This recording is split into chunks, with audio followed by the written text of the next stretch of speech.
Halo guys, welcome back to my channel. Jadi di video kali ini gue bakalan bahas part-part modifikasi di motor NMAX gue ini, mana part yang awet dan mana part yang gak awet. Untuk itu, ikutin videonya ya.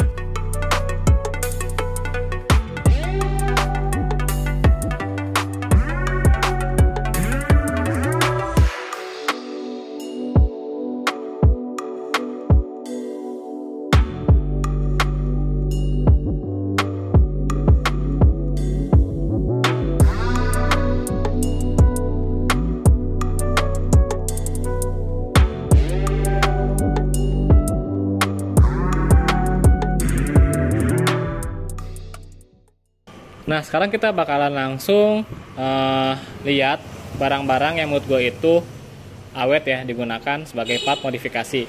Oh ya, buat kalian yang belum lihat video review part-partnya, bisa kalian klik link atas sini. Bisa kalian scroll aja, di situ udah ada part-part modifikasi reviewnya yang gue masukin di situ. Nah, selanjutnya adalah kita akan bahas nih part pertama yang menurut gue itu awet. Yang pertama itu ada part master rem KTC 7NB. Di sini gue menggunakan master rem ini kurang lebih sama 1 tahun. Dan sama penggunaan gue itu, gue merasakan tidak ada kerusakan apapun di master remnya. Entah itu seal bocor ataupun apa. Jadi feel untuk pengeremannya masih sama seperti pertama kali gue pasang. Untuk master rem KTC 7NB ini memiliki harga itu kurang lebih 1.150.000 waktu gue beli. Mungkin sekarang itu ada kenaikan harga atau enggaknya, gue belum cek, tapi kalian bisa cek sendiri di Tokopedia maupun toko online lainnya. Bahkan kalian bisa cek langsung ke bengkel-bengkel terdekat kalian. Selain itu juga gue senengnya dari si KTC 7NB ini, KTC sendiri menyediakan itu ada repair kitnya. Jadi kalau misalkan amit-amit kalian mengalami kerusakan partnya, kalian bisa beli si repair kitnya aja, nggak harus beli master rem barunya lagi gitu. Oke, next ke part selanjutnya. Selanjutnya setelah master rem di sini, yang awet itu adalah knalpot. Betul sekali, knalpot ini adalah knalpot dari TZM Project yang bertipe STD SS. Jadi knalpot ini merupakan knalpot TZM pertama yang memiliki suara adem ya, sebelum yang SS Pro maupun yang non SS Pro. Nah, knalpot ini udah gue gunakan kurang lebih selama 10 bulan. Dan untuk suaranya tetap adem, sama kayak pertama kali gue pasang, walaupun agak kurang-kurang dikit ya, karena mungkin gelas bowlnya udah mulai habis. Tapi maksud gue, di sini suaranya itu sama 10 bulan penggunaan itu masih aman di telinga.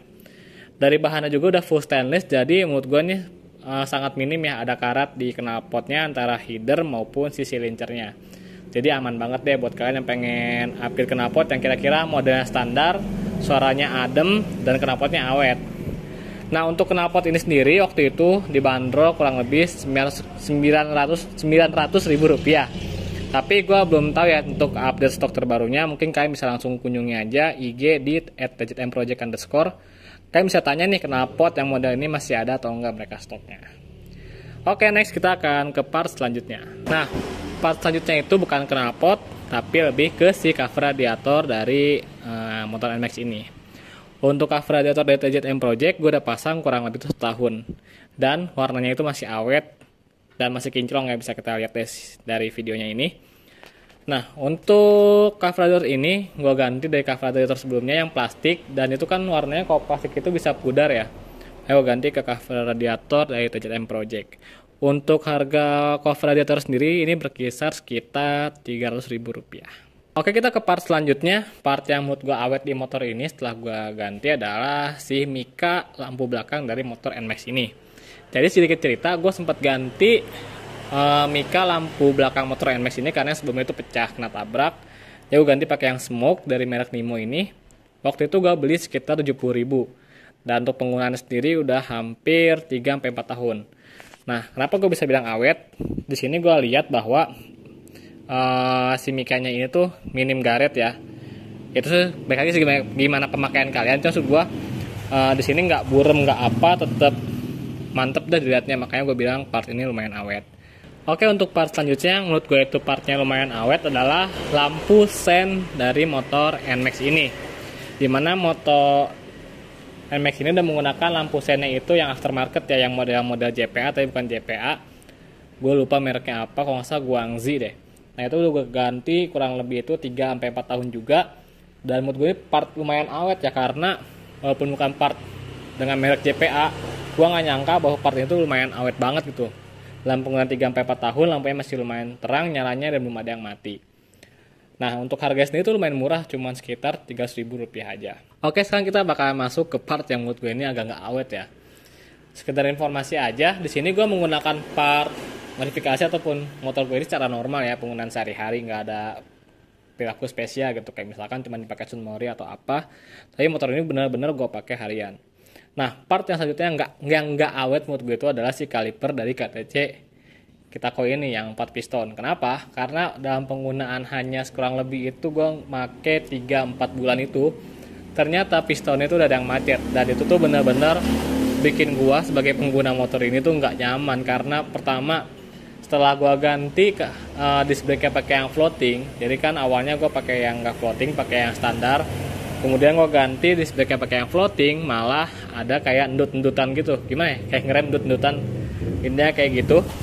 Dan itu tuh menurut gue nggak nyaman banget, makanya gue di sini itu merasa ada yang aneh. Setelah dicek and recheck di bengkel, ternyata masalahnya adalah si kalipernya ini kan ada 4 piston ya. Satu pistonnya itu macet, jadi ketika ngerem itu nggak maksimal. Terutama di sini gue udah ganti disc brake itu pakai yang floating. Untuk harga si kalipernya ini kurang lebih itu harganya Rp900.000. Tapi ujung-ujungnya gue punya solusi, gue jual itu kalipernya, gue beli lagi kaliper yang sama. Nah, kenapa gue beli lagi kalipernya? Karena gue ngerasa sih sebenarnya kaliper ini tuh lumayan worth it ya, dalam istilah tuh upgrade pengereman. Karena di sini gue udah ganti master rem, udah ganti si disc brake.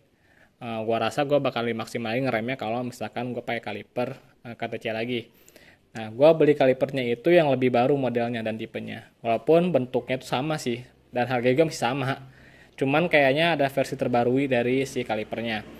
Nah, sebenarnya juga untuk kalipernya KTC ini juga dia punya repair kitnya di toko online. Nah, cuman waktu itu kan yang macet tuh pistonnya, jadi otomatis gue rasa gue harus ganti pistonnya juga. Namun di toko online itu kebanyakan sudah habis. Dan harganya itu lumayan mahal. Kalau nggak salah tuh hampir setengah dari si kalipernya.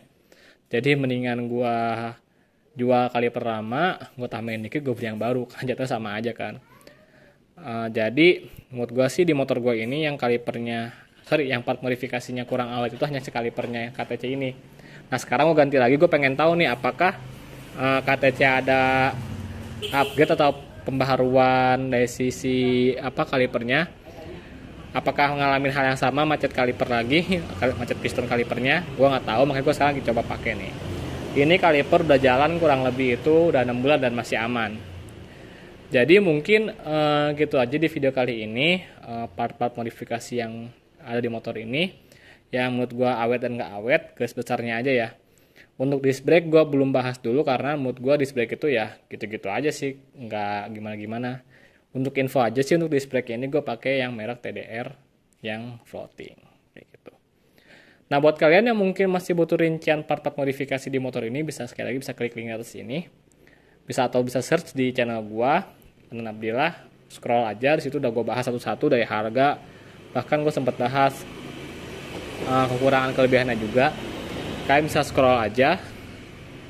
Video kali ini cuma ringkasan full modifikasinya aja, mana yang awet, mana yang enggak. Oke, kayak gitu aja. Thanks for watching. See you next video. Bye-bye.